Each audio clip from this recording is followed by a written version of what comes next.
Övlad saxlamaq və tərbiyə etmək qaydaları haqqında. Uşaq olacaq, ilk növbədə ona yaxşı bir ad qoymaq lazımdır.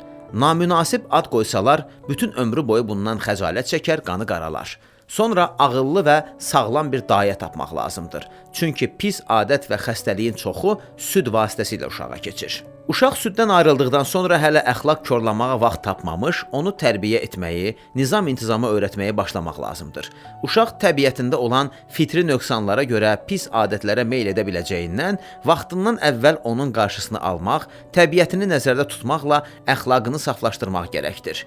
Uşaqda təmiz, idraki qüvvələrdən ən əvvəl utanmaq, həya əlamətləri özünü göstərir. Deməli, diqqət edilməli, fikir verilməlidir. Əgər uşaq həyalıdırsa, əksər halda başını aşağı salıb sırtığılıq etmirsə, bu onun nəcibliyinin sübutudur. Bu o deməkdir ki, onun nəfsi çirkin əməllərdən ikrah edib gözəl işlərə meyil göstərir. Bu əlamət həmin istedadın uşaqda olduğuna dəlalət edir. Belə isə həmin uşağın tərbiyəsinə xüsusi fikir verməli, heç bir şeyi əsirgəməməli, istedadın sönüb getməsinə yol verilməməlidir. Tərbiyənin birinci şərti budur ki, uşağı onun təbiətini korlaya biləcək adamlarla və şeylərlə oturub durmağa və oynamağa qoymayasan. Çünki uşaq nəfsi sadə olar, ətrafdakıların xasiyyətini tez götürər.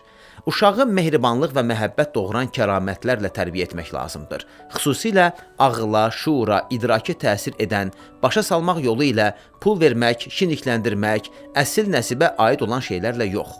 Bundan sonra adət-ənənə, davranış qaydaları, dinin vəzifələrini öyrətmək, onları yerinə yetirməyi təhrik etmək, tabe olmadıqda tənbih etmək, xeyirli işləri onun yanında tərifləmək, zərərli şeyləri pisləmək məsləhətdir.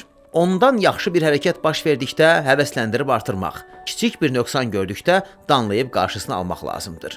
Çox yemək, çox içmək, bahalı, dəbli paltar geyinməyi onun gözündən salmalı, əyyaşlıq, modabazlıq və başqa bu kimi xasiyyətlərin onun qəlbinə yol tapmasına imkan verilməməlidir.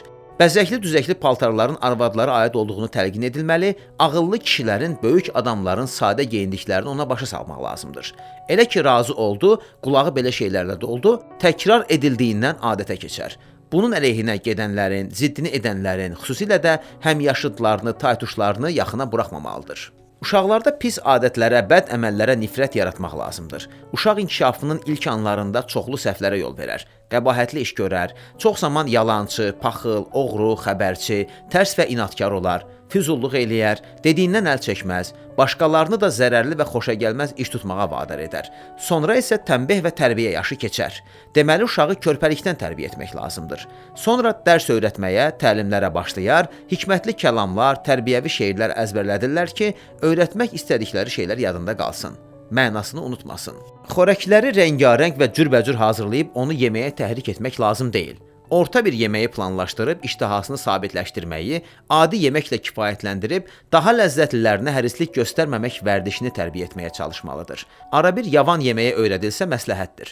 Bu adət yoxsullar üçün yaxşıdırsa, varlılar üçün daha yaxşıdır. Elə etmək lazımdır ki, heç bir şeyi gizlətməsin. Bir şeyi gizlətmək, onun qəbih iş olduğunu başa düşməyə göstərir. Bir qəbih iş gizlədildimi, başqa qəbih işləri də gizlətməyə cəsarət edər.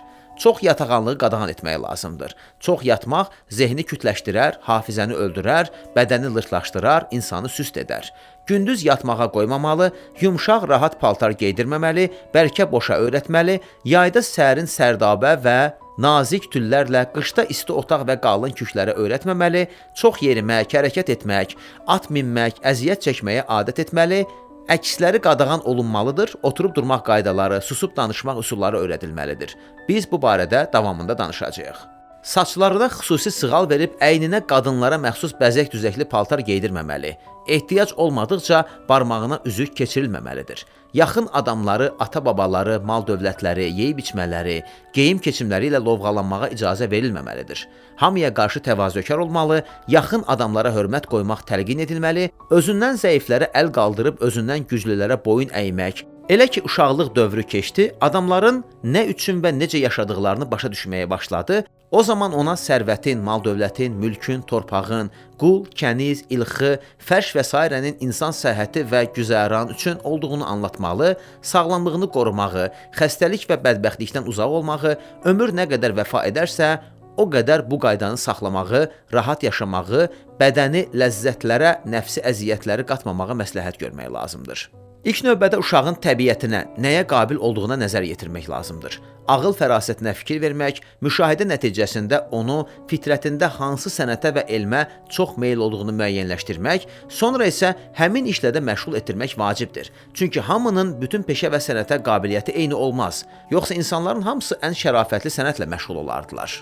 Dövlətli uşaqlarının əksəriyyəti dövlətə arxayın olduqlarından sənət və mərifətdən məhrum olarlar. Dünya dəyişdikcə yoxsullaşar, əziyyətə, dost və düşmən məzəmmətinə məruz qalarlar. Elə ki, uşaq bir sənəti öyrənib qurtardı, arvad alıb evinə ayırmaq yaxşıdır. Fars şahlarında belə bir adət var imiş. Övladlarına qulluqçular və xidmətçilər əhatəsində tərbiyə verməzmişlər. Etibarlı adamlarla bir yerə göndərirlərmiş ki, yeyib içməkdə, geyimdə çətinlik çəksinlər. Çox yemək, təmtəraqlı geyinməkdən çəkinsinlər. Onların əhvalatı haqqında çox yazılıb. İslam dövründə Deyləmi rəislərində də bu rəsm var imiş. Deyilmişlərin əksinə tərbiyə olunmuş adam çətin ədəb öyrənər. Xüsusilə yaşı keçmiş olsa, lakin nöqsanını başa düşüb vərdişləri tərk etmək üsulunu bilsə, ona əməl edib səy göstərsə, xeyirxahlarla oturub dursa, bəlkə bir şey çıxar. Həkim Sokratdan soruşur, sən nə üçün çox vaxtı yeniyetmələrlə həmsöhbət olursan? Deyir ona görə ki, nazik və tər budaqları düzəltmək asandır. Təravəti getmiş, qabığı qurumuş, üzü bərkimiş ağacı düzəltmək isə mümkün deyil. Oğlanları böyütmək qaydası belədir. Qızlara da onlara layiq və müvafiq bu kimi üsullar tətbiq etmək lazımdır. Onlara evdarlıq, yaşınmaq, vüqarlı olmaq, iffət, həya, qadınlar haqqında dediyimiz başqa xüsusiyyətlər öyrədilməlidir. Övlad tərbiyəsi məsələsini danışıb qurtardığımızdan bu fəsli yeri gəldikcə şərh edib müfəssəl danışacağımıza vəd etdiyimiz ədəb məsələlərini izahı ilə qurtarmaq istəyirik. Qoy uşaqlar oxuyub öyrənsinlər, ondan fayda götürsünlər. Hərçənd bütün adamlar belə məsələlərlə maraqlanmalı, özlərini ona ehtiyacı olmadıqları ilə kifayətlənməlidirlər. Bu məsələnin bu fəslə daxil edilməsi də uşaqların ona daha çox ehtiyacı olduğuna görə deyildir. Məqsəd odur ki, onlar bunu təkmilləşdirib daha çox inkişaf etdirsinlər. Allah onlara bu işdə xeyirxah və kömək olsun. Söz demək qaydaları haqqında. Çox danışmamalı, başqasının sözünü yarımçıq kəsməməli, başqasının nağıl etdiyi hekayət və ya rəvayəti bilirsə, bunu üzə vurmamalı və onun danışıb qurtarmasına imkan yaratmalıdır. Başqasından soruşulana cavab verməməli, ümumidən edilən sualda cəmaatı qabaqlayıb hövlaki irəli düşməməlidir. Biri cavab verməklə məşğul isə daha qabil cavab verməyə qadir olsa da səbr etməli, o sözünü qurtardıqdan sonra öz cavabını verməlidir. Böyüklərlə danışarkən kinayə işlətməməli, nə bərkdən, nə yavaşdan mülayim səslə sözünü deməlidir. Danışdığı məsələ qəlizdirsə, aydın misallarla izah etməyə çalışmalıdır. Başqa hallarda qısa və yığcam danışmalıdır. Yabancı kəlmələr işlətməməli, qondarma ibarələr düzəltməməli, ona deyilənlərə axıra qədər qulaq asmamış cavab verməməli. Deyəcəyi fikri beynində bişirməmiş dilinə gətirməməli, ehtiyac olmadan sözü təkrar etməməlidir. Ehtiyac üzündən təkrar lazım olduqda tərəddüd göstərməməlidir. Nalayiq sözlər işlətməməli, dilini söyüşə öyrətməməli, zərurət üzündən ayıb kəlməyə ehtiyac yarandıqda onu obrazlı, məcazi ibarələrlə anlatmalı, şux və zərif ifadələrdən qaçmamalı, hər məclisdə münasib danışmağı bacarmalıdır. Söz vaxtı əl-qolunu işə salmamalı, qaş-gözünü oynatmamalıdır. Belə hərəkətləri yalnız danışılan əhvalat tələb etdikdə nəzakətli və gözəl bir tərzdə göstərmək olar. Yalan doğru üstündə məclisdə höccət etməməli, xüsusilə böyüklər və səfehlərlə, yalvar-yaxar təsir etməyən adama yalvarmamalı, münaqişə və mübahisə rəqibin haqlı olduğunu gördükdə üstünlüyü ona verməlidir. Avam, uşaq, arvad, divanə və sərxoş adamların söhbətindən bacardıqca uzaq gəzməlidir.